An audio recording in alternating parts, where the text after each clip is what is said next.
Donc Patrick Casal attend plus en termes de buts. Taboada en a largement les moyens.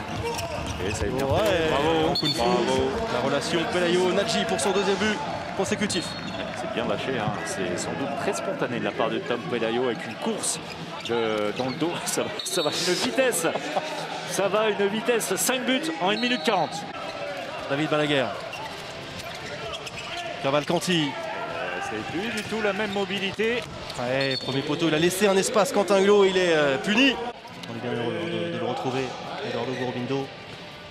Il ne sera pas nantais la saison prochaine, mais on est heureux de le voir enfin rejouer, hein, parce qu'on connaît toutes ces galères depuis une saison et demie, voire 2 saisons. C'est bien libéré. Encore cette finition comme il l'a fait précédemment. Valero Rivera, mais que c'est bien joué de la part d'Emeric Min qui éclaire le jeu, qui est le stratège, le chef d'orchestre remarquable depuis le début de ce match. Yann Garin, là c'est difficile. C'est sur Cyril Dumoulin. Avec un contre en place aussi. Avec une nouvelle fois Théo Monard qui était en place pour gêner le tireur. Dakartoa, il est encore là. Théo Monard sur cette montée de balle et cette passe parfaite de Cavalcanti. Plus 3 pour le H, le point serré d'Alberto Entre Rios. Il est arrêté sur un pas, il tente sa chance. Et le contre, en 1 contre 1. Théo Monard Il fait beaucoup de bien depuis son entrée. En défense, en attaque. Ces derniers temps, regardez, très beau contre, parce qu'il a le corps qui est disposé. C'est vraiment intéressant cette image. Merci aux équipes de Fred G. Emeric qui avait attaqué le match vraiment avec cette volonté de montrer autre chose, déçu par sa performance. C'est bien, Thibaut Brié. Il reste levé puisque le ballon était contré par un défenseur qui n'est pas allé jusqu'au but de Samir Belhassen. Oh là là, le récital, oui, loin de là. Loin de là, le 9e but. Ouais, record cette saison, bien évidemment, son meilleur total c'était 6 buts.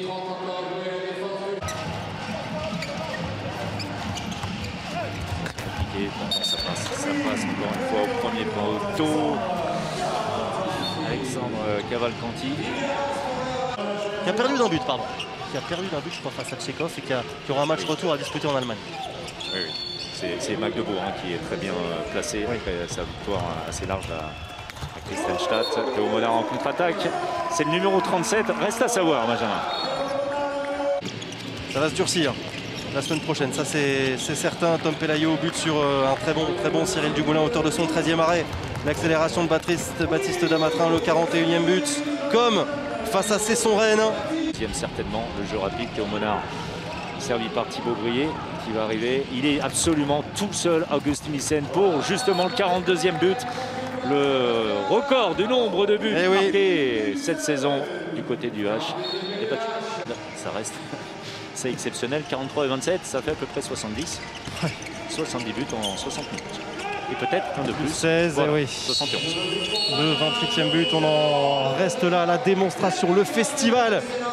Tout s'est accéléré après 20 minutes alors que Dunkerque était dans le coup, 14 partout. Et puis ensuite, démonstration de force face à une équipe qui a totalement coulé. Victoire la plus large cette saison, 43 buts passés par le H à Dunkerque. 7e victoire directe dans les confrontations directes pour le H. Ouais, merci Samir d'être venu. On sait que c'est pas facile de s'exprimer dans ces conditions. Il doit y avoir du dépit forcément, mais également de la colère de voir cette équipe de Dunkerque lâcher prise comme ça aujourd'hui. Ouais, clairement, j'ai pas les mots, je suis assez énervé. C'était ridicule. Voilà, c'était ridicule. On a vraiment pas été bon. Défensivement, moi je les ai pas aidés non plus. Réciproquement, j'ai pas été aidé non plus. Voilà, ça n'a rien à voir avec ce qu'on a pu produire il y a 5-6 jours contre Saint-Raph. Donc voilà, on s'attendait à un combat dur ce soir, mais se faire fesser comme ça, pas de cette façon, quoi.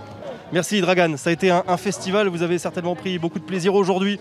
Vous aviez le sourire sur le terrain aussi avec Alberto Entre Rios qui a pu aussi largement faire tourner l'effectif. Ça fait du bien d'avoir des matchs où on peut faire tourner, on peut faire jouer tout le monde et on a ressenti quand même une joie de vivre sur le terrain et ça fait plaisir d'avoir des victoires comme ça après 2 matchs compliqués contre Nîmes et Toulouse et on prend 2 points, de la confiance et on est prêt pour le prochain match.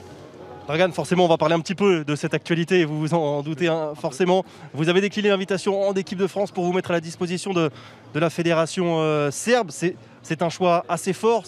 On doit vous sentir forcément libéré aujourd'hui. Oui, c'était un choix compliqué à faire. Hein. C'est forcément, personne ne peut comprendre mon état d'esprit parce que personne n'est à ma place, mais j'avais un choix vraiment compliqué à faire et j'ai tranché. Et il m'a fallu du courage et voilà, j'ai fait une décision et il n'y aura pas de retour en arrière et je ne regrette absolument pas.